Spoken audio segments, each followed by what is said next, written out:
250 people were arrested in demonstrations across the city overnight. Now the calls are growing for the 8 p.m. curfew to come to an end. This as New York City is just 3 days from its phase 1 reopening. The city can begin operating in areas of construction and limited retail activity. And news that surprised many economists today. The unemployment rate fell to 13.3% in May. That is down from 14.7% in April. And the Dow responding with big gains. We have a live look at the Dow. It has been up at some points of close to 600 to 900 points. But first, we begin our coverage with Eyewitness News reporter Dave Evans. He's live in Midtown. Dave.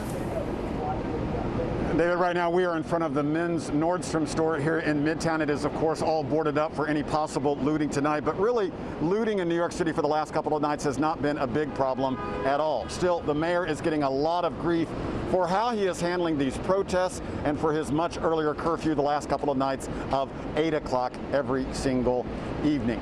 There were about 250 arrests in New York City last night, some of them for curfew violations, a lot of others for more serious charges. The mayor and police commissioner called last night's protests overwhelmingly peaceful, but he says the curfew will remain for 3 more nights. At yesterday's memorial service for George Floyd in Brooklyn, many booed when the mayor spoke. The council speaker, Corey Johnson, tweeted, "The curfews are doing more harm than good. The protests won't stop till justice is served." And overnight, public advocate Jumaane Williams again clashed with police. The protest is about over-policing. To have the force do this in response to a curfew alone is problematic. But about one police crackdown in the Bronx in Mott Haven, the mayor and police are not pleased. They moved in, squeezing protesters, and made a number of arrests. And police say it wasn't simply because protesters violated the curfew.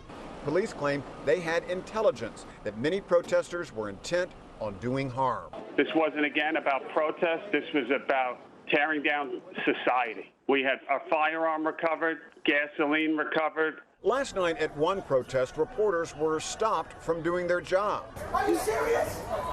Look, I'm not even doing anything. Also, a delivery man claimed since he's essential, police should not have stopped him. But police now say he was not making any deliveries and was instead causing trouble. Still, the mayor today spoke for essential workers being able to do their job during protests. The curfew is only going on for a few more nights, but essential workers are essential workers. Any essential worker doing their job is exempted from the curfew. The mayor also promised swift punishment for police officers who've been aggressive at protests. He said a number of them will be suspended. And the mayor also had a message this morning about the virus, now possibly circulating among those at protests. If you have been at one of these protests, I want to strongly urge you to get tested. It has been a real concern that people have gathered in close proximity. And again, the mayor says for the next 3 nights, there will still be a curfew at 8 o'clock. A few people have called on the mayor to resign because of the curfew and because of how he has handled these protests. But the mayor today said, "I won't even dignify that with a response."